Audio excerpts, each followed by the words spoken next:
5 jours plus tôt, notre jardin était rempli du chaos joyeux d'une fête de famille. Papa venait de recevoir sa promotion au poste de directeur régional des ventes, et maman avait insisté pour organiser un barbecue pour marquer l'occasion. L'après-midi de juin était parfait pour un rassemblement en plein air, avec une lumière dorée filtrant à travers les chênes qui bordaient notre propriété dans la banlieue de Cleveland. Oncle Todd était venu de Phoenix avec sa fille de 16 ans, Jessica, tandis que les voisins et les amis de la famille remplissaient les chaises longues et les tables de pique-nique dispersées sur notre pelouse bien entretenue. J'avais hâte de partager des nouvelles passionnantes concernant mes recherches de 3e cycle à l'université Case Western Reserve. En tant qu'étudiant en génie biomédical spécialisé dans les dispositifs de thérapie respiratoire, j'étais sur le point de faire une percée qui pourrait révolutionner le traitement d'urgence de l'asthme. Mon directeur de thèse, le professeur Williams, m'avait encouragé à présenter mes résultats préliminaires à la famille, sachant à quel point ils étaient fiers de mes réussites académiques. Mais dès le moment où j'ai commencé à installer mon ordinateur portable et mon matériel de présentation sur la table du patio, j'ai senti le regard plein de ressentiment de Garrett me brûler le dos. À 19 ans, mon jeune frère avait toujours eu du mal avec la comparaison entre nous. Alors que j'excellais académiquement, il maintenait à peine des notes de passage à l'Ohio State, passant plus de temps dans les fêtes de fraternité que dans les amphithéâtres. Les éloges constants de papa pour mes accomplissements en recherche ne faisaient qu'approfondir le gouffre entre nous. Encore une des conférences scientifiques ennuyeuses de Porter, a marmonné Garrett à notre cousine Jessica alors que je connectais mon ordinateur portable au projecteur extérieur que papa avait emprunté à son bureau. Regarde le frimer comme s'il était une sorte de génie. J'ai choisi d'ignorer ses commentaires, me concentrant plutôt sur l'enthousiasme sincère de l'oncle Todd, qui travaillait comme ambulancier paramédical et comprenait l'importance médicale de mon travail. Alors que je commençais à expliquer comment la technologie actuelle des inhalateurs pouvait échouer lors des moments critiques, laissant les patients vulnérables à des crises d'asthme mortelles, plusieurs parents se sont penchés en avant avec un intérêt réel. Le problème avec les inhalateurs de secours existants, ai-je expliqué en faisant défiler des diapositives montrant des statistiques de détresse respiratoire, c'est qu'ils reposent sur un mécanisme de délivrance unique. Si ce mécanisme est compromis par des dommages, un vol ou une interférence délibérée, les patients n'ont aucune option de secours lors des urgences vitales. Mon asthme sévère s'était développé suite à une pneumonie quand j'avais 8 ans. Ce qui avait commencé comme une simple infection respiratoire avait endommagé de façon permanente ma fonction pulmonaire, me laissant dépendant d'un régime complexe de médicaments quotidiens et d'inhalateurs de secours d'urgence. Cette condition avait façonné toute ma concentration académique, me poussant vers des recherches qui pourraient empêcher d'autres familles de vivre la terreur de voir un être cher lutter pour respirer. Tout au long de ma présentation, les commentaires désobligeants de Garrett sont devenus de plus en plus amers. Il a fait des remarques sarcastiques sur ma condition médicale dramatique, suggérant que j'exagérais mes symptômes pour obtenir de l'attention et de la sympathie. Quand papa a loué mon approche innovante pour résoudre des problèmes médicaux réels, la mâchoire de Garrett s'est serrée avec une rage à peine contenue. La chaleur de l'après-midi, combinée au pollen de l'herbe fraîchement coupée et à la fumée du grill au charbon de bois de papa, a commencé à déclencher l'oppression familière dans ma poitrine qui avertissait d'une crise d'asthme imminente. Je me suis excusé du cercle de conversation et me suis dirigé vers la maison pour récupérer mon inhalateur de secours dans la poche de ma veste. C'est là que Garrett a frappé. Alors que je tendais la main vers le petit appareil bleu qui représentait ma bouée de sauvetage lors des urgences respiratoires, la main de mon frère a jailli comme un serpent qui attaque. Il a arraché l'inhalateur de mes doigts et l'a tenu au-dessus de sa tête, sa stature des 1m88 lui donnant un avantage clair sur ma taille plus modeste. « Qu'est-ce que tu fais » ai-je haleté, sentant mes voies respiratoires commencer à se resserrer alors que la panique amplifiait mes difficultés respiratoires. « Je n'ai pas d'asthme » a déclaré Garrett assez fort pour que les parents à proximité entendent. « Donc, tu n'as pas le droit d'en avoir non plus. » Au début, plusieurs membres de la famille ont ri, supposant qu'il s'agissait d'un chahut fraternel typique. Oncle Todd a levé les yeux de sa conversation avec papa, ses instincts de paramédic commençant à enregistrer de l'inquiétude en remarquant ma respiration de plus en plus laborieuse. « Garrett, rends-le » ai-je sifflé, tendant désespérément la main vers l'inhalateur alors que mon frère continuait de le tenir juste hors de ma portée. Déjà à bout de souffle, « Loser » a-t-il ri, sa voix dégoulinant d'années de ressentiment et de jalousie accumulée. Ma poitrine me donnait l'impression que quelqu'un serrait des bandes d'acier autour de ma cage thoracique. Chaque respiration devenait un effort monumental. Alors que mes voies respiratoires continuaient de se resserrer, je pouvais sentir mes lèvres commencer à bleuir alors que les niveaux d'oxygène dans mon sang chutaient à des niveaux dangereux. S'il te plaît, ai-je supplié, ne me souciant plus de la dignité ou de la dynamique familiale alors que l'instinct de survie prenait le dessus. La formation médicale de l'oncle Todd s'est déclenchée lorsqu'il a reconnu la gravité de ma détresse. Il s'est jeté à travers le patio, plaquant Garrett avec assez de force pour les envoyer tous les deux rouler sur la terrasse en bois. L'inhalateur a cliqueté sur les planches alors que Todd se précipitait pour le récupérer. « Appelez le 911 maintenant », a crié Todd en pressant l'inhalateur dans mes mains tremblantes. J'ai déclenché l'appareil avec une urgence désespérée, sentant le médicament bronchodilatateur commencer sa course contre la montre pour rouvrir mes voies respiratoires resserrées. Mais ma saturation en oxygène avait déjà chuté à des niveaux critiques. Le monde autour de moi a commencé à virer au gris alors que la voix de l'oncle Todd semblait venir de très loin. Les heures suivantes se sont brouillées dans un flou de procédures aux urgences et de surveillance médicale. Les ambulanciers étaient arrivés quelques minutes après l'appel de l'oncle Todd, mais mon état nécessitait une hospitalisation immédiate pour observation et traitement.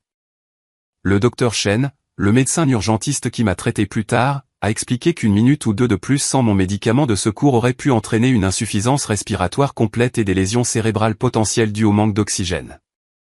Pendant que je récupérais dans le lit d'hôpital relié à des moniteurs d'oxygène et des voies intraveineuses, j'ai entendu l'oncle Todd avoir une conversation animée avec mes parents dans le couloir à l'extérieur de ma chambre. Ce n'était pas une farce inoffensive, la voix de Todd portait clairement à travers la porte partiellement ouverte. Garrett a délibérément retenu des médicaments vitaux de son frère lors d'une urgence médicale. À mon avis professionnel, cela constitue une agression avec une arme mortelle. Il est juste jaloux du succès de Porter, a répondu maman sur la défensive. Tu sais à quel point les frères et sœurs peuvent être compétitifs. Compétitifs ? La voix de Todd s'est élevée avec une colère incrédule. Suzanne, ton fils a failli mourir aujourd'hui parce que Garrett a décidé de jouer à Dieu avec la condition médicale de son frère. Cela va bien au-delà de la rivalité fraternelle normale. Ce que je ne savais pas avant bien plus tard, c'est que l'oncle Todd était resté au barbecue après mon départ en ambulance, utilisant son téléphone pour enregistrer discrètement une conversation entre Garrett et notre cousine Jessica. Dans cet enregistrement, qui deviendrait plus tard une preuve cruciale, Garrett se vantait d'avoir enfin remis Porter à sa place et de lui avoir montré ce que cela fait d'être impuissant. Le plus effrayant de tout était le commentaire final de Garrett sur cet enregistrement, « Tu as vu à quel point il avait l'air effrayé ?» J'aurais dû attendre plus longtemps avant de laisser l'oncle Todd prendre l'inhalateur. Peut-être que la prochaine fois, Porter n'aura pas autant de chance. 3 jours après mon hospitalisation, l'oncle Todd a pris une décision qui allait changer notre famille pour toujours. Il a apporté son enregistrement secret directement au département de police de Cleveland, demandant spécifiquement à parler à quelqu'un spécialisé dans les cas d'agression médicale. La détective Maria Santos, une vétérane de 12 ans dans la force qui avait perdu son propre jeune frère d'une crise d'asthme fatale pendant l'enfance, a accepté d'examiner les preuves. La détective Santos a écouté l'enregistrement de Todd avec une alarme croissante. En tant que personne comprenant les conséquences dévastatrices d'un traitement retardé de l'asthme, elle a immédiatement reconnu la nature criminelle des actions de Garrett. La rétention délibérée de médicaments vitaux, combinée à l'intention exprimée de Garrett de me nuire et à son manque de remords, brossait un tableau clair d'agression aggravée avec des charges potentielles de tentative de meurtre. Monsieur Valdez, a-t-elle dit à l'oncle Todd, utilisant son nom de famille. Cet enregistrement fournit des preuves de préméditation et d'intention de causer des lésions corporelles graves. Votre neveu Porter a failli perdre la vie et votre autre neveu Garrett a essentiellement avoué avoir apprécié l'expérience et prévoir de la répéter. L'enquête a avancé rapidement alors que la détective Santos interrogeait les témoins du barbecue. Plusieurs parents ont confirmé avoir vu Garrett m'empêcher délibérément d'accéder à mes médicaments alors que je souffrais clairement de détresse respiratoire. Leurs déclarations ont corroboré la chronologie et les circonstances qui ont transformé ce qui aurait pu être rejeté comme une dispute familiale en une affaire criminelle grave. Le docteur Amanda Richardson, ma pneumologue de longue date, a fourni un témoignage d'expert crucial sur la réalité médicale de ma condition.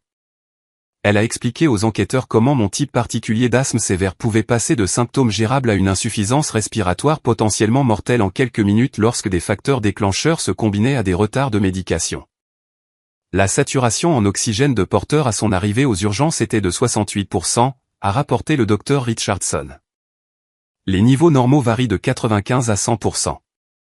À 68%, il souffrait d'une hypoxémie sévère qui aurait pu causer des lésions cérébrales permanentes ou un arrêt cardiaque en quelques minutes. Pendant ce temps, je luttais avec la décision de poursuivre ou non des accusations criminelles contre mon propre frère. La pression de mes parents pour garder cela au sein de la famille était immense et émotionnellement épuisante. Ils avaient déjà engagé un avocat coûteux pour Garrett et épuisé des ressources qui avaient été destinées aux frais de mon programme doctoral. Ma petite amie Sarah, étudiante en soins infirmiers à l'école de médecine de l'université Case Western Reserve, m'a aidé à comprendre les implications plus larges des actions de Garrett. Lors d'une de nos conversations tardives dans mon appartement près du campus, elle a posé une question qui a tranché à travers ma confusion de loyauté familiale. Porter, et si Garrett fait ça à quelqu'un d'autre, a demandé Sarah, ses yeux bruns sérieux d'inquiétude. Et s'il décide qu'une autre personne handicapée ou souffrant d'une condition médicale mérite de souffrir? Peux-tu vivre avec toi-même en sachant que tu avais la chance de l'arrêter et que tu as choisi la protection familiale à la place? Ces mots m'ont forcé à affronter une vérité inconfortable. Le comportement de Garrett ne se limitait pas à une rivalité fraternelle. La détective Santos avait commencé à découvrir des preuves d'un modèle plus large de comportement cruel envers des individus vulnérables. Des publications sur les réseaux sociaux remontant à plusieurs années montraient Garrett se moquant de camarades de classe ayant divers handicaps et conditions médicales, les qualifiant de « faibles » et suggérant qu'ils méritaient leur souffrance. L'enquête a pris une tournure choquante lorsque la détective Santos a découvert que Garrett volait systématiquement mes inhalateurs sur ordonnance depuis des mois avant l'incident du barbecue.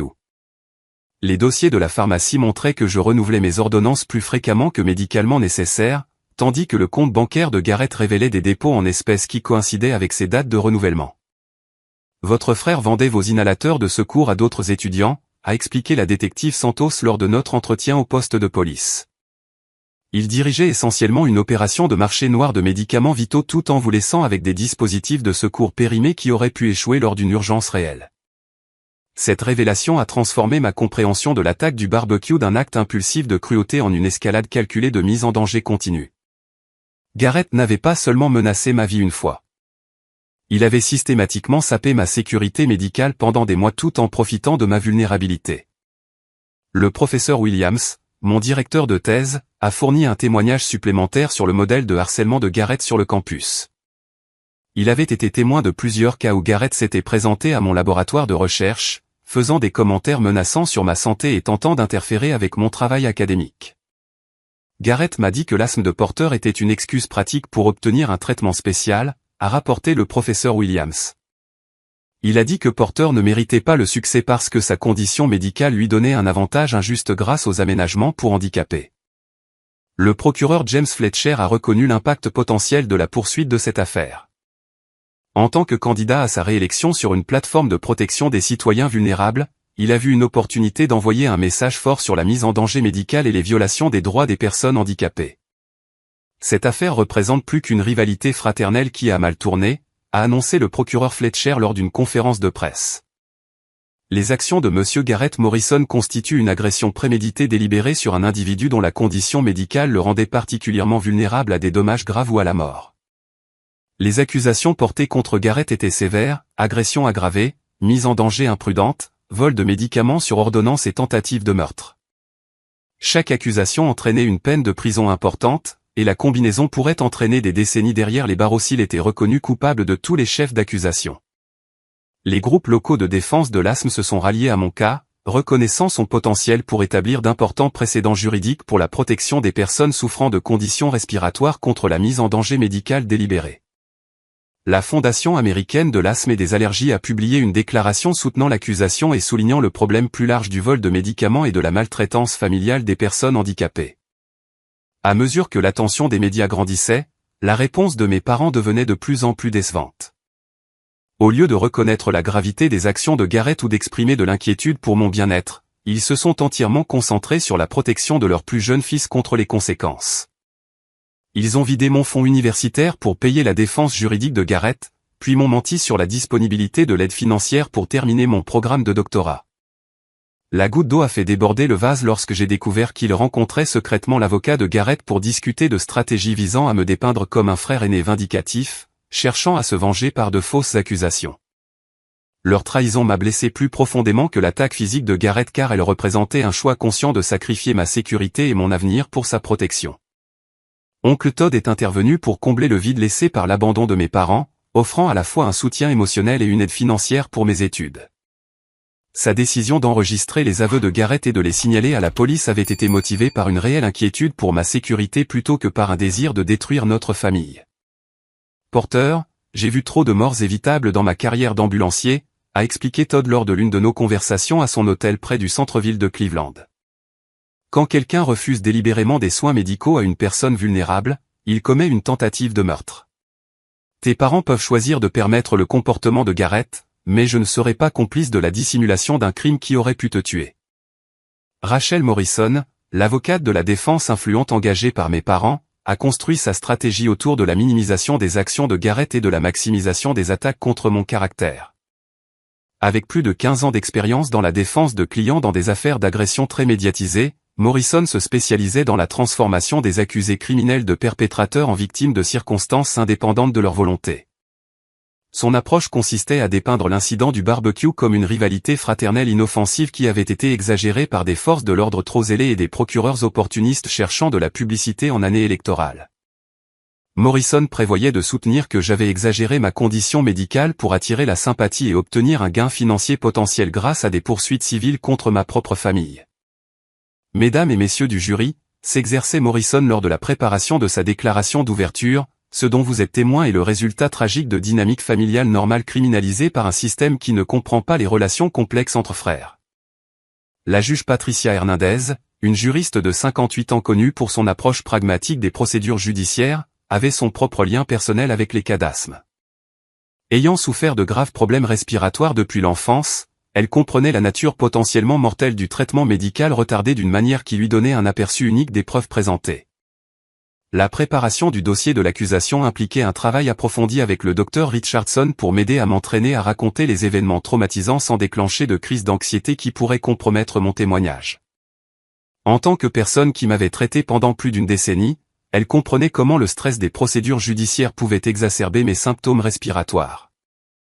Porter, le jury doit comprendre non seulement le danger physique auquel tu as fait face, mais aussi l'impact psychologique continu d'avoir quelqu'un en qui tu avais confiance menacer délibérément ta vie, a expliqué le Dr Richardson lors de nos séances de préparation. Ton frère n'a pas seulement volé un inhalateur. Il a transformé ta vulnérabilité médicale en arme contre toi. Les tactiques de défense agressive de Morrison comprenaient l'assignation à comparaître de mon dossier médical complet remontant à l'enfance. À la recherche d'incohérences ou de preuves que mon état d'asthme était moins grave que prétendu. Elle a demandé pourquoi je ne portais pas plusieurs inhalateurs de secours et a suggéré que toute personne responsable avec ma condition aurait pris des précautions supplémentaires contre la perte de médicaments.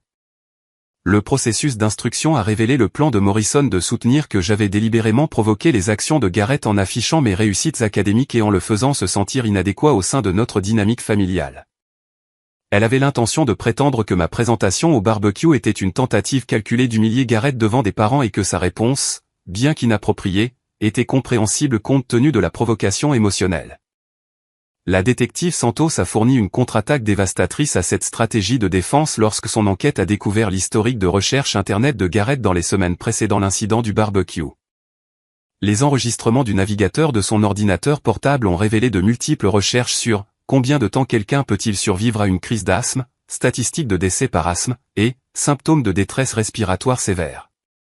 Cette preuve démontre une préméditation claire, a témoigné la détective Santos lors des audiences préliminaires. Monsieur Morrison a recherché les conséquences potentielles de la rétention de médicaments contre l'asthme avant de les retenir réellement de son frère. Ce n'était pas un acte impulsif de rivalité fraternelle. C'était une attaque calculée sur quelqu'un qu'il savait médicalement vulnérable.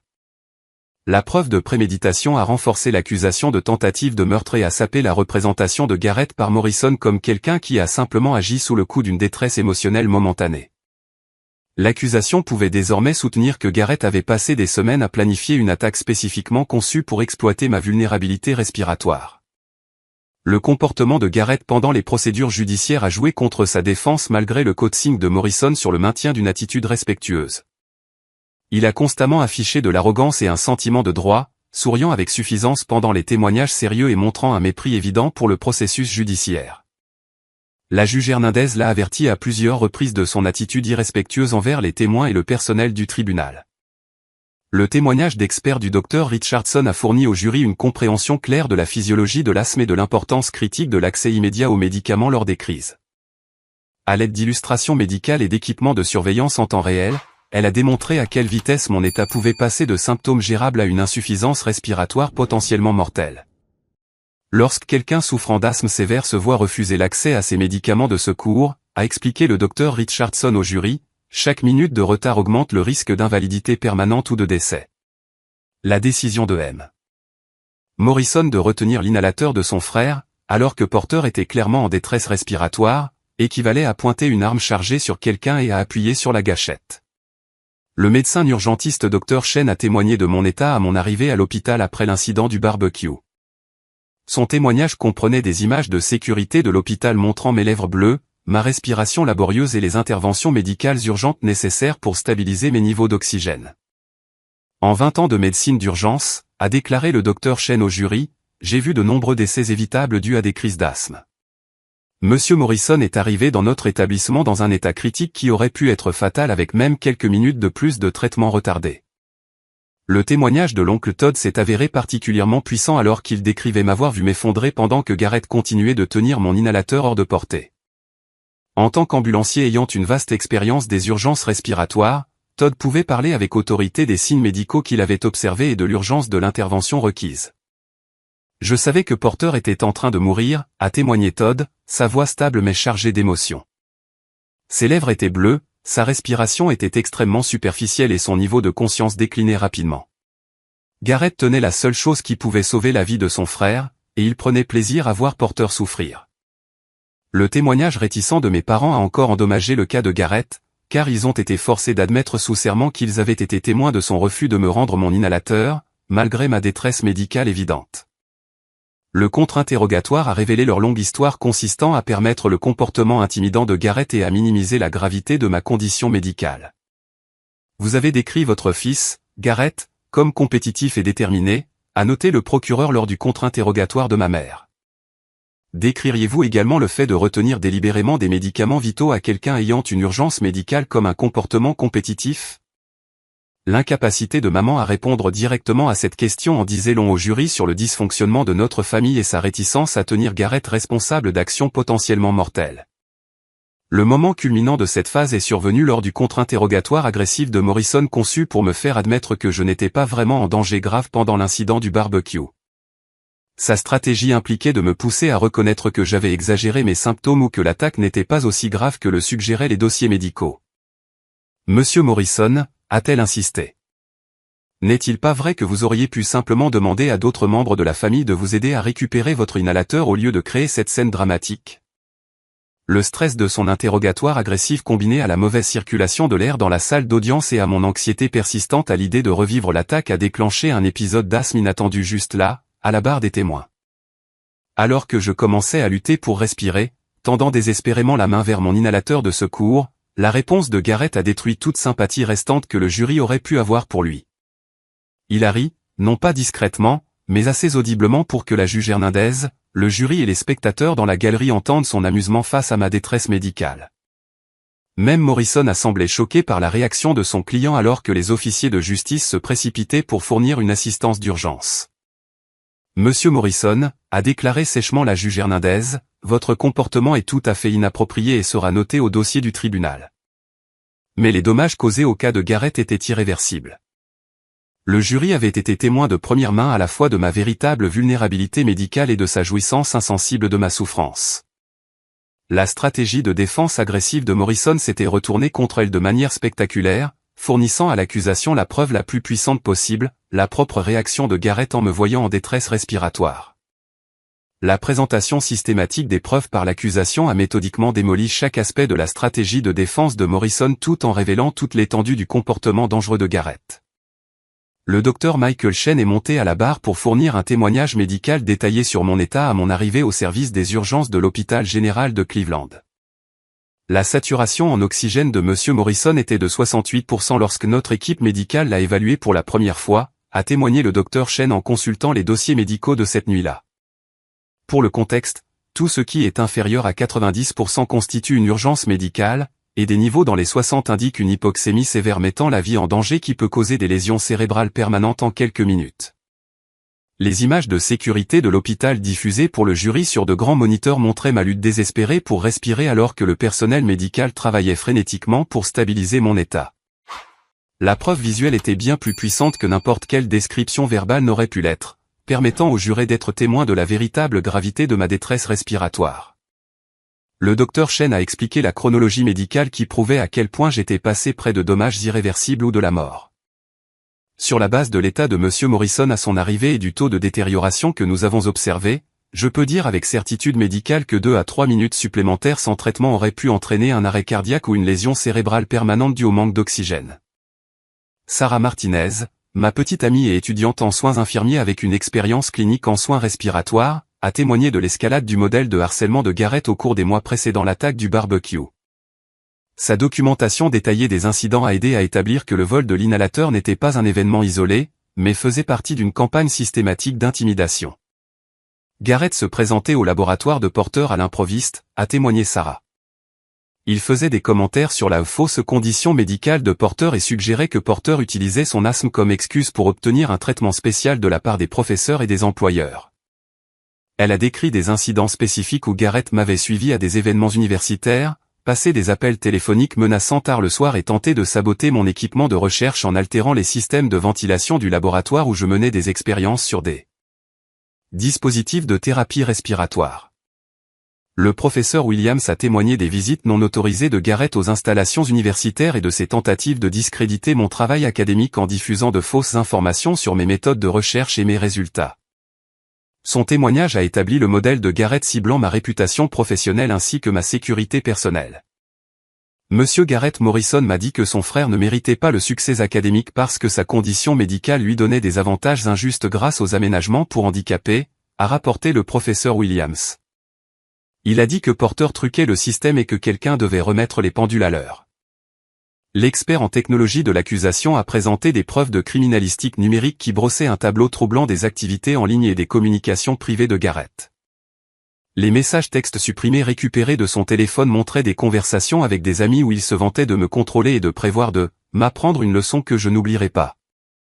L'analyse des médias sociaux a révélé des années de publications où Garrett se moquait de personnes ayant divers handicaps et conditions médicales. Ses comptes Twitter et Instagram contenaient des dizaines de commentaires cruels sur des camarades de classe qui utilisaient des fauteuils roulants, des appareils auditifs ou d'autres dispositifs médicaux, les qualifiant de « faibles » et suggérant qu'ils méritaient leurs difficultés. Le docteur Jennifer Lou, une psychiatre nommée par le tribunal qui avait évalué Garrett pendant la période pré-procès, a témoigné de ses conclusions concernant son état mental et son potentiel de violence future. Son évaluation professionnelle a fourni des aperçus troublants sur la psychologie et les motivations de Garrett.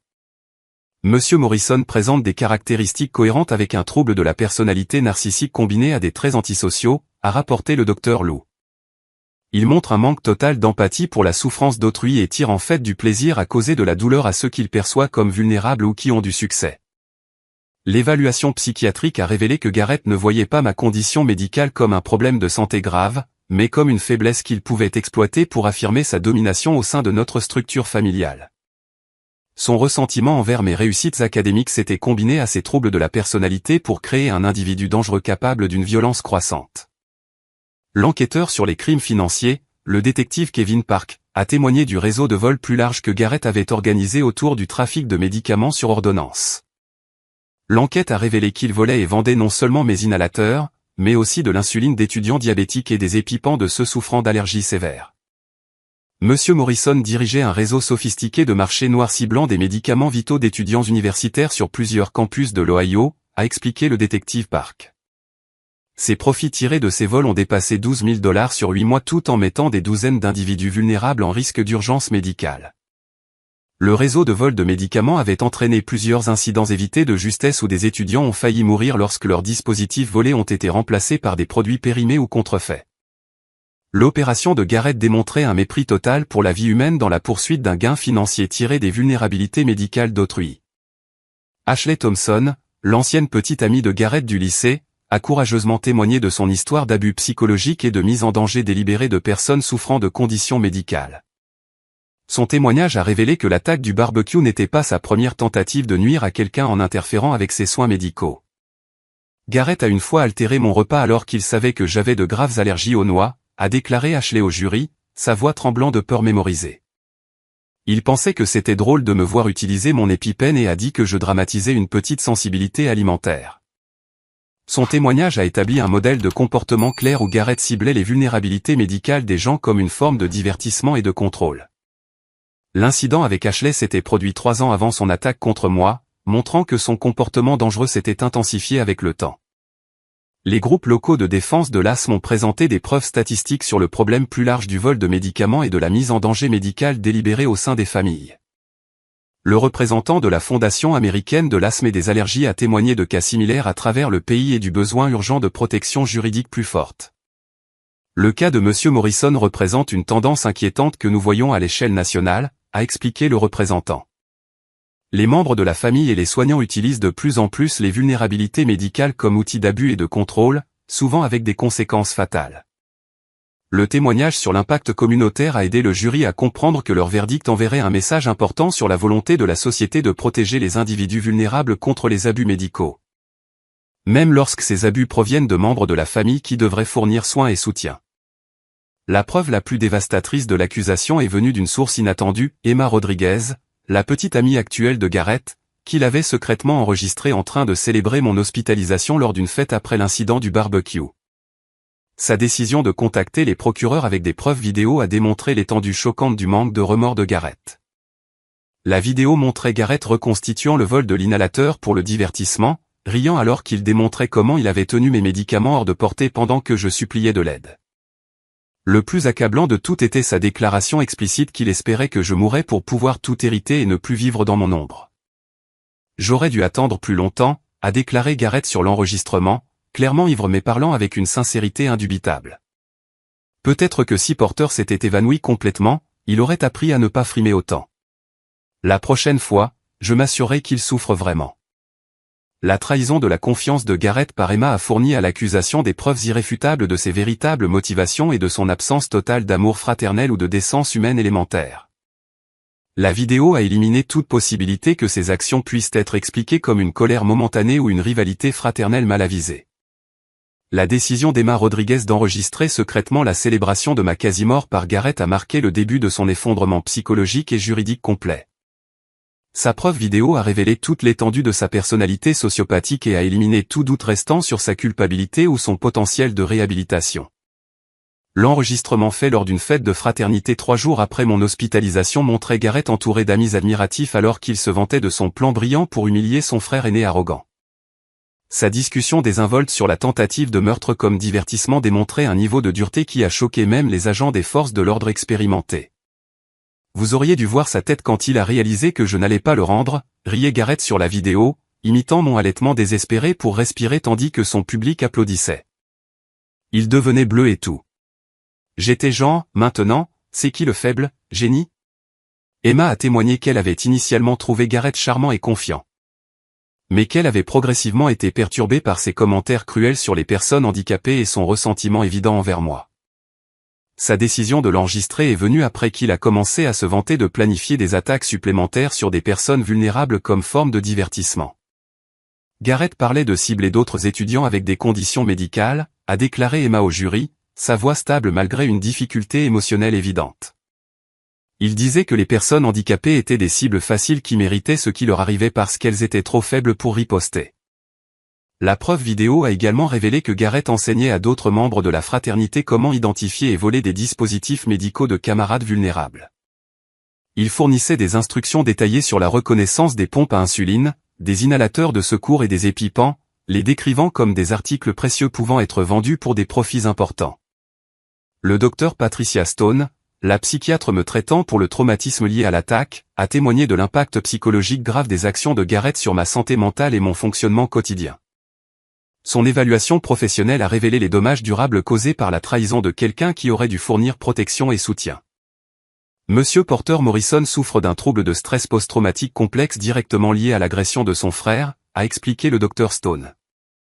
Il subit des attaques de panique chaque fois qu'il tente d'utiliser son inhalateur de secours parce que l'appareil lui-même déclenche des souvenirs de l'attaque et de la cruauté de son frère. Ma performance académique avait chuté après l'incident du barbecue, menaçant ma capacité à terminer mon programme de doctorat et à poursuivre la carrière de recherche que j'avais mis des années à établir. Le traumatisme avait transformé ma condition médicale d'un défi de santé gérable en un rappel constant de vulnérabilité et de trahison familiale. L'enquête élargie du détective Kevin Park a révélé que les opérations de vol de Garrett s'étendaient bien au-delà de mes médicaments pour inclure un réseau sophistiqué ciblant plusieurs campus universitaires à travers l'Ohio.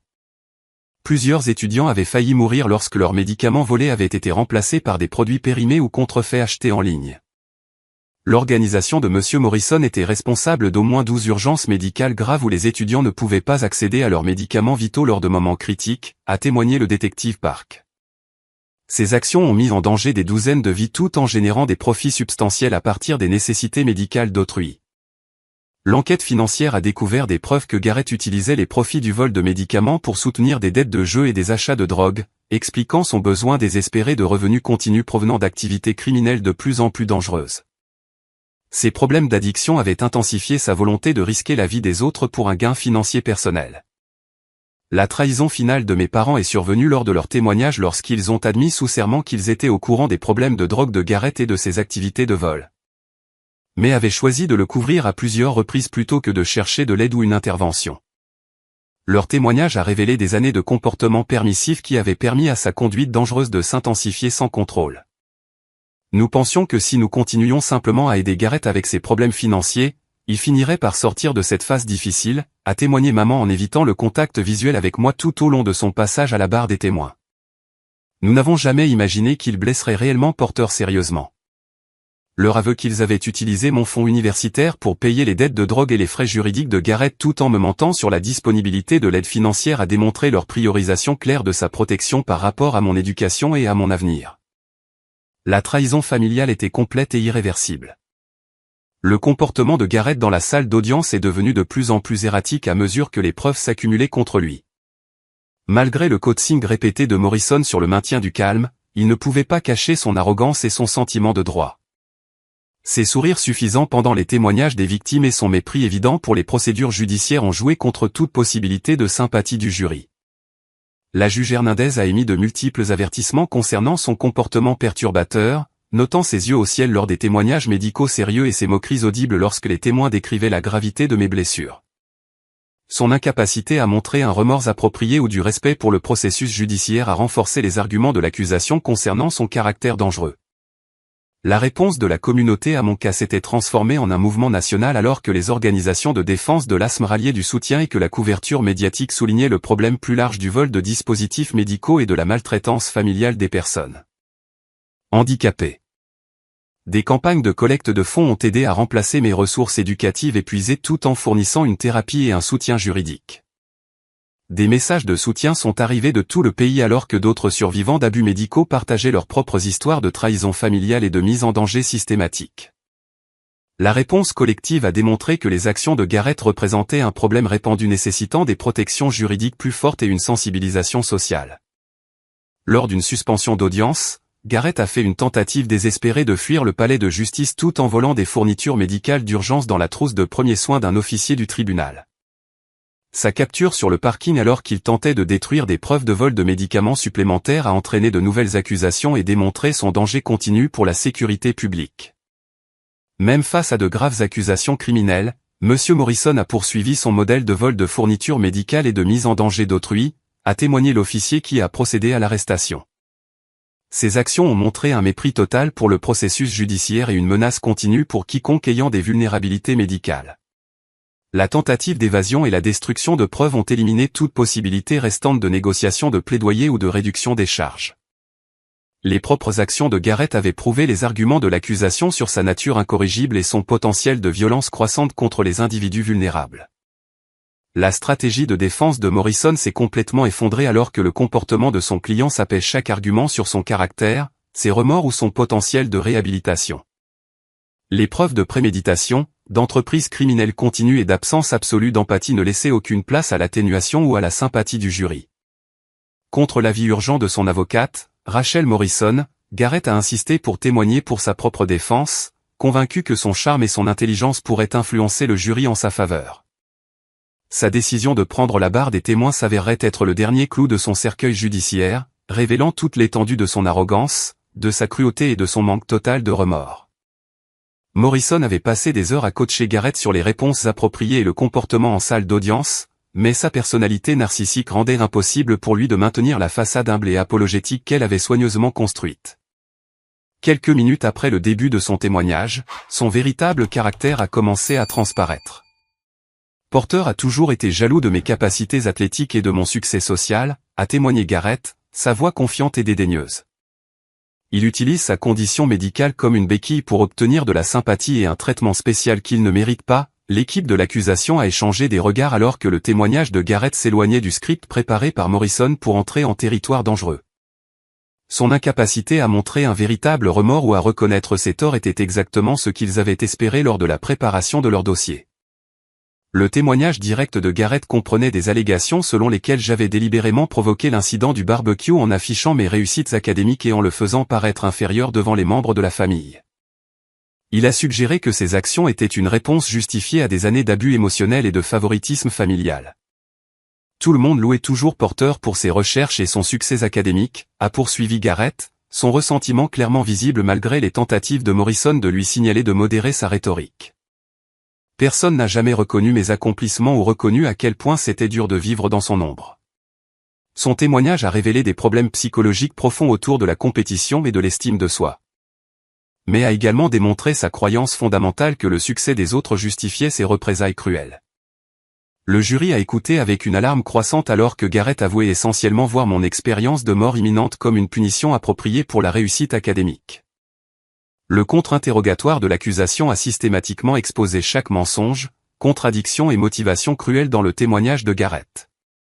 La procureure principale Sarah Chen avait passé des jours à préparer des questions conçues pour révéler son véritable caractère et éliminer toute possibilité de sympathie du jury. Monsieur Morrison, vous avez témoigné que vous vous sentiez éclipsé par le succès académique de votre frère, a commencé Chen calmement. Ce sentiment justifiait-il de retenir des médicaments vitaux à quelqu'un ayant une urgence médicale? Porter avait besoin d'apprendre qu'il n'est pas spécial, a répondu Garrett, sa façade de raisonnabilité commençant à se fissurer. Il agit comme si son asthme faisait de lui une sorte de héros, mais en réalité, ça le rend juste faible. Donc, à votre avis, les personnes avec des conditions médicales sont faibles et méritent de souffrir? S'ils vont utiliser leurs conditions pour avancer dans la vie, alors oui, ils devraient faire face aux conséquences. Chen a méthodiquement guidé Garrett à travers les preuves de préméditation. Y compris ses recherches internet sur les décès par asthme et sa recherche délibérée sur le timing de l'insuffisance respiratoire. Chaque question révélait davantage de sa planification calculée et de son intention malveillante. Vous avez recherché combien de temps quelqu'un pouvait survivre à une crise d'asthme avant qu'elle ne devienne fatale. Correct? J'étais juste curieux de la condition de Porter. Et vous étiez curieux de cette information 3 semaines avant l'incident du barbecue où vous avez retenu ces médicaments? Je ne me souviens pas du timing exact. Cela vous rafraîchirait-il la mémoire de voir votre historique de navigation montrant ces recherches à des dates précises? À mesure que les preuves s'accumulaient autour de ses mensonges et de sa préméditation, Garrett devenait de plus en plus agité et défensif. Son image soigneusement construite de légitime défense raisonnable s'est effondrée alors que l'accusation révélait ses mois de planification et sa jouissance de la souffrance d'autrui. Le moment culminant est survenu lorsque Chen a diffusé l'enregistrement vidéo qu'Emma avait fait de Garrett célébrant mon hospitalisation et se vantant de ses plans pour de futures attaques. En se regardant sur les moniteurs de la salle d'audience, le visage de Garrett a rougi d'embarras et de rage. Cette vidéo a été sortie de son contexte, a-t-il affirmé désespérément. J'étais ivre et j'essayais juste d'impressionner les gens lors d'une fête. Donc, quand vous avez dit que vous espériez que votre frère mourrait pour pouvoir tout hériter, c'était juste des paroles de fête? Porter a toujours été dramatique à propos de sa condition médicale, je ne pensais pas qu'il était vraiment en danger grave. Malgré vos recherches sur les taux de mortalité de l'asthme et votre rétention délibérée de son médicament de secours lors d'une crise sévère? Les réponses de Garrett sont devenues de plus en plus incohérentes alors qu'il essayait d'expliquer les preuves accablantes de sa culpabilité. Son témoignage a révélé non seulement un comportement criminel, mais aussi un manque fondamental d'empathie humaine qui le rendait dangereux pour toute personne vulnérable. Les déclarations d'impact des victimes d'autres survivants du réseau de vol de médicaments de Garrett ont fourni des témoignages puissants sur l'impact plus large de son entreprise criminelle. Des étudiants universitaires qui avaient failli mourir lorsque leur insuline ou leurs épipens volés avaient été remplacés par des produits contrefaits ont partagé leurs expériences avec le jury. Je suis entré en choc diabétique parce que Gareth Morrison a volé mon insuline et l'a remplacée par de l'eau, a témoigné l'étudiante de 2e année Jennifer Walsh. J'ai passé 4 jours en soins intensifs et j'ai failli mourir parce qu'il voulait de l'argent pour la drogue. Le témoignage sur l'impact communautaire comprenait des représentants d'organisations de défense des droits des personnes handicapées et des fabricants de dispositifs médicaux qui ont expliqué comment le vol et la rétention délibérée d'équipements médicaux représentaient une menace croissante pour les populations vulnérables à l'échelle nationale. Le cas de Porter avait inspiré un projet de loi surnommé « Loi Porter », qui renforcerait les sanctions pour le vol de dispositifs médicaux et fournirait de meilleures protections juridiques aux personnes handicapées confrontées à une mise en danger délibérée par des membres de la famille ou des soignants. La délibération du jury n'a duré que 6 heures, indiquant la nature claire des preuves et le témoignage convaincant qu'ils avaient entendu. Le président du jury, Robert Martinez, a expliqué plus tard qu'ils avaient passé la plupart de leur temps à examiner les preuves vidéo et les propres aveux de Gareth plutôt qu'à débattre de sa culpabilité ou de son innocence. Les propres mots et actions de l'accusé ont rendu cette affaire simple, a déclaré Martinez aux journalistes après le verdict. Son manque total de remords et sa jouissance évidente de la souffrance de son frère n'ont laissé aucun doute sur sa culpabilité pour tous les chefs d'accusation. Lorsque la juge Hernandez a lu les verdicts de culpabilité pour tous les chefs d'accusation, y compris tentative de meurtre, agression aggravée, vol de dispositifs médicaux et racket, le calme de Gareth s'est finalement brisé complètement. Son visage est devenu pâle alors que la réalité de sa situation commençait à pénétrer ses illusions narcissiques d'immunité. La phase de détermination de la peine a inclus des témoignages supplémentaires sur le potentiel de réhabilitation de Gareth et la punition appropriée pour ses crimes. Des témoins experts ont expliqué que ses troubles de la personnalité et son manque total d'empathie le rendaient peu susceptible de bénéficier des programmes de réhabilitation standards. La juge Hernandez a prononcé une peine sévère qui reflétait à la fois la gravité des crimes de Gareth et son potentiel démontré de violences futures contre des individus vulnérables. 15 ans dans une prison à sécurité maximale sans possibilité de libération conditionnelle pour les 8 premières années, avec des peines consécutives supplémentaires pour le réseau de vol et les accusations d'agression en salle d'audience. Monsieur Morrison, vos actions représentent une attaque calculée et soutenue sur l'une des populations les plus vulnérables de la société, a déclaré la juge Hernandez lors de la condamnation. Votre manque total de remords et votre intention exprimée de continuer à nuire aux personnes handicapées font de vous un danger permanent pour la sécurité publique. En entendant sa sentence, le masque final de civilité de Gareth a entièrement disparu. Il s'est jeté à travers la salle d'audience vers moi, hurlant des menaces et des obscénités avant d'être plaqué par plusieurs huissiers. Son explosion violente devant le juge et le jury a fourni la confirmation finale des arguments de l'accusation sur son caractère dangereux. J'aurais dû te laisser mourir, a-t-il hurlé alors que les officiers le maîtrisaient. Tu as détruit notre famille, espèce de déchet faible. C'est entièrement de ta faute. Son attaque au tribunal a entraîné des accusations supplémentaires et a prouvé de manière concluante qu'il restait une menace pour ma sécurité et celle d'autres individus vulnérables. L'incident a été enregistré par les caméras du tribunal et utilisé plus tard dans les appels pour s'assurer qu'il purgerait sa peine complète sans libération anticipée. Les mois suivant la condamnation et la sentence de Gareth ont apporté un mélange de soulagement, de guérison et de changement de vie profond que je n'aurais jamais pu imaginer pendant ces moments terrifiants lors de notre barbecue familial. La victoire juridique représentait plus qu'une vindicte personnelle. Elle était devenue un catalyseur pour un changement social plus large et une transformation personnelle qui donnait un sens au traumatisme que j'avais enduré. La peine de 15 ans de Gareth dans une prison à sécurité maximale m'a offert la sécurité et la clôture dont j'avais besoin pour commencer à reconstruire ma vie sans crainte de représailles ou de futures attaques. Les rapports de l'établissement correctionnel indiquaient qu'il restait impénitent et violent, s'affrontant fréquemment avec d'autres détenus et le personnel pénitentiaire tout en maintenant sa conviction qu'il était la victime d'un système juridique injuste.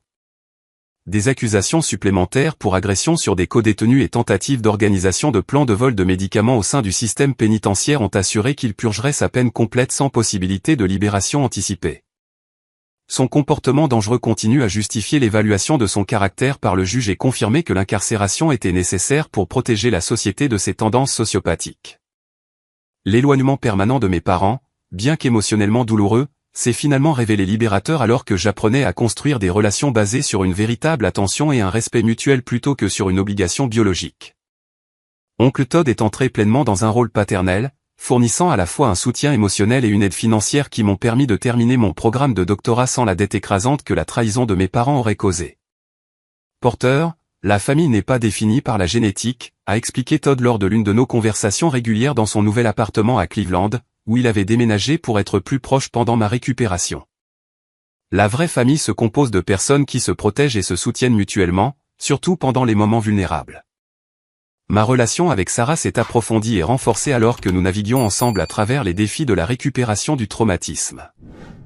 Ses connaissances médicales et son soutien indéfectible pendant les procédures judiciaires se sont avérés inestimables et sa perspective en tant que professionnel de la santé m'a aidé à comprendre les implications plus larges de mon cas pour les droits des personnes handicapées et la sécurité médicale. Les opportunités académiques et professionnelles qui ont émergé de l'attention médiatique autour de mon cas ont dépassé tout ce que j'aurais pu réaliser par les voies traditionnelles. La doyenne Elizabeth Carter a personnellement rétabli mon financement doctoral complet et fourni des ressources de recherche supplémentaires après avoir appris comment mes parents avaient saboté mes finances éducatives pour protéger Garrett. Monsieur Morrison, votre courage à poursuivre la justice malgré la pression familiale démontre exactement le genre de caractère que nous voulons soutenir chez les futurs chercheurs médicaux, a annoncé la doyenne Carter lors d'une cérémonie reconnaissant mes contributions à l'innovation des dispositifs de thérapie respiratoire.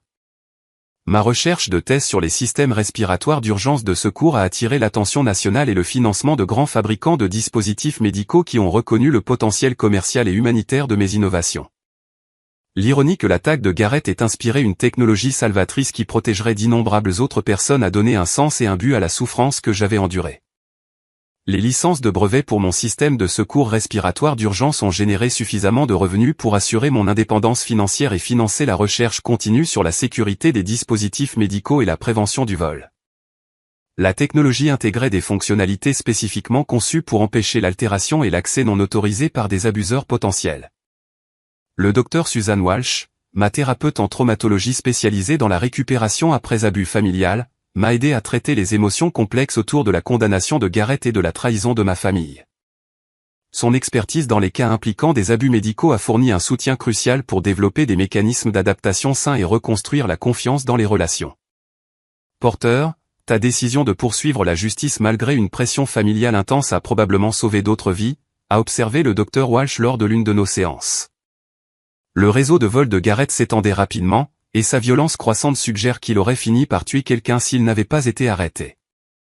L'impact communautaire de mon cas s'est étendu bien au-delà du précédent juridique pour inspirer des campagnes de sensibilisation nationale sur les abus médicaux cachés au sein des familles et des institutions. Des groupes de soutien se sont formés pour les survivants de mise en danger médicale tandis que des organisations de défense utilisaient mon histoire pour faire pression en faveur de protections juridiques plus fortes et de meilleurs mécanismes de signalement. Marcus Thompson, mon nouveau partenaire de recherche et ami le plus proche, a apporté une perspective façonnée par ses propres expériences avec le handicap, la discrimination et le rejet familial. Notre collaboration sur les innovations en thérapie respiratoire a combiné nos différents domaines d'expertise tout en fournissant un soutien mutuel pour naviguer à travers les défis académiques et sociaux. Tu as transformé la pire chose qui te soit jamais arrivée en quelque chose qui aide d'autres personnes, a observé Marcus alors que nous examinions les résultats préliminaires des tests pour nos derniers prototypes de dispositifs. Les organisations locales et nationales de défense de l'asthme m'ont invité à prendre la parole lors de conférences et d'événements de sensibilisation où j'ai partagé mon histoire et promu les réformes juridiques inspirées par mon cas. Les opportunités de prise de parole m'ont permis de me connecter avec d'autres survivants tout en éduquant les professionnels de la santé et les familles sur les signes et la prévention des abus médicaux.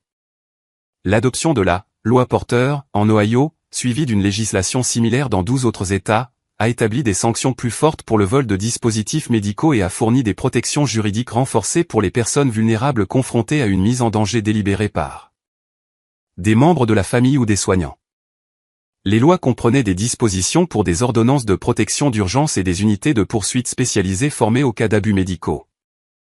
Le succès professionnel dans le domaine du génie biomédical a ouvert des portes à des opportunités de consultation avec des hôpitaux et des entreprises de dispositifs médicaux cherchant à améliorer les protocoles de sécurité et d'accès pour les médicaments d'urgence. Mon expertise acquise grâce à une expérience personnelle traumatisante a fourni des aperçus uniques sur les vulnérabilités que des chercheurs purement académiques pourraient négliger. Les règlements financiers des poursuites civiles contre Garrett et mes parents ont fourni des ressources supplémentaires pour poursuivre la recherche et soutenir d'autres survivants d'abus médicaux. Plutôt que de chercher un enrichissement personnel, j'ai dirigé la plupart des fonds vers des programmes de bourse pour étudiants handicapés et la recherche sur les technologies de prévention des abus. la décision de l'oncle Todd de déménager définitivement à Cleveland a créé la relation familiale stable que je n'avais jamais connue avec mes parents biologiques. Son réseau de soutien comprenait sa fille Jessica, maintenant étudiante en pré-médecine, inspirée par mon cas pour poursuivre la médecine d'urgence, créant de nouveaux liens qui semblaient plus authentiques que tout ce que j'avais connu en grandissant. Debout devant un public de 1200 professionnels de la santé, défenseurs et survivants lors de la conférence nationale sur l'asthme à Denver, j'ai prononcé le discours liminaire qui résumait mon parcours de victime à survivant à défenseur. L'ovation debout qui a suivi représentait une validation non seulement pour mon courage personnel, mais pour le principe plus large selon lequel les individus vulnérables méritent une protection contre ceux qui exploiteraient leurs conditions médicales. Il y a 5 ans, mon propre frère a tenu mon inhalateur de secours au-dessus de sa tête pendant que je luttais pour chaque respiration, ai-je dit au public, ma voix forte et confiante malgré le poids émotionnel du souvenir. Il a ricané et déjà à bout de souffle, « loser », alors que mes niveaux d'oxygène chutaient à des niveaux mettant ma vie en danger. Aujourd'hui, ces actions ont inspiré des réformes juridiques, des innovations technologiques et des campagnes de sensibilisation qui protègent d'innombrables autres personnes contre des abus similaires. La leçon de vie qui a émergé de cette expérience traumatisante s'est centrée sur le courage requis pour choisir la justice plutôt que la loyauté familiale lorsque la sécurité est en jeu. Et la compréhension que la vraie famille se compose de ceux qui protègent plutôt que de ceux qui partagent la génétique. Mon expérience de mort imminente avait conduit non seulement à une croissance personnelle, mais à des changements systémiques qui bénéficieraient aux populations vulnérables pour les générations à venir. Parfois, les personnes qui sont censées nous protéger deviennent la source de notre plus grand danger, ai-je conclu mon discours. Mais lorsque nous trouvons le courage de dire la vérité et de chercher la justice, nous pouvons transformer nos pires expériences en force de changement positif qui s'étendent bien au-delà de nos vies individuelles. La satisfaction émotionnelle de voir Garrett faire face aux conséquences de ses actes pâlissait en comparaison de l'épanouissement plus profond qui venait de l'utilisation de mon expérience pour protéger les autres et faire progresser la sécurité médicale. La justice avait été rendue non seulement par la punition, mais par la prévention, l'éducation et la réforme systémique. Mon histoire a résonné auprès de millions de personnes qui avaient fait face à des trahisons similaires de la part de membres de leur famille et les a inspirés à chercher de l'aide, signaler les abus et prioriser leur propre sécurité plutôt que de maintenir des relations toxiques. Le courage de briser le silence sur les abus médicaux au sein des familles a créé des effets d'entraînement qui se sont étendus bien au-delà de mon cas individuel. Aujourd'hui, je me réveille chaque matin dans mon laboratoire de recherche entouré de dispositifs et d'innovations conçus pour protéger les individus vulnérables contre le genre d'attaque auquel j'ai survécu.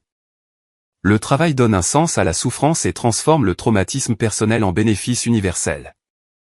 Alors que je réfléchis à ce parcours depuis ce moment terrifiant où mon propre frère a choisi la cruauté plutôt que la compassion, je comprends que survivre ne concerne pas seulement la récupération physique, mais le choix de devenir plus fort, plus sage et plus engagé à protéger les autres qui font face à des vulnérabilités similaires.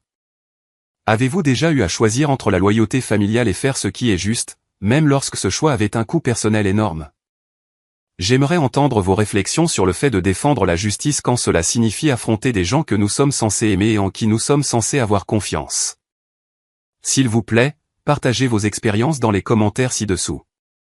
Et si cette histoire a résonné en vous, je vous serais reconnaissant d'aimer cette vidéo, de vous abonner à la chaîne pour plus d'histoires sur la façon de surmonter l'adversité et de la partager avec d'autres qui pourraient trouver de l'espoir en apprenant que la justice et la guérison sont possibles même après les trahisons les plus profondes.